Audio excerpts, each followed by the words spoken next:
The National Food Authority assures that rice supply in the country remains sufficient. Details of this report from Noel Perfecto.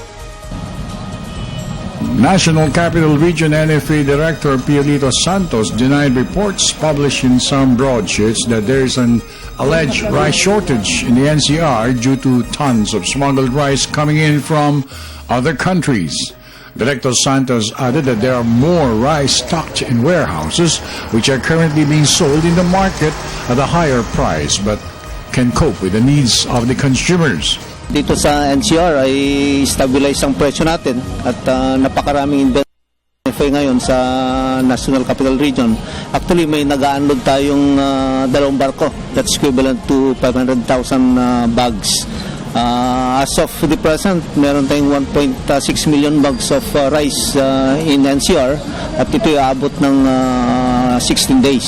At yung darating pang 500,000 ay mas lalong lalaki ang inventory ng NCR kaya wala tayong problema pag pag-usapan natin ay stock ng gobyerno. With regards to the exploitation of the alleged rice cartel and the abuse of rice syndicates, Director Santos said that they're closely monitoring smuggling activities conducted by the group and says that they are not being used or affected by any rice syndicate groups. Talagang binibigyan ng pansin, lalong-lalo na ang ating kagalang-galang na Administrator Kalayag at talagang pinaglalaban nila na dapat masugpo ang smuggling dito sa Pilipinas.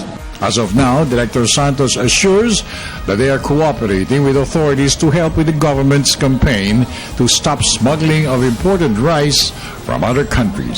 For the People's Television, I'm Noel Perfecto.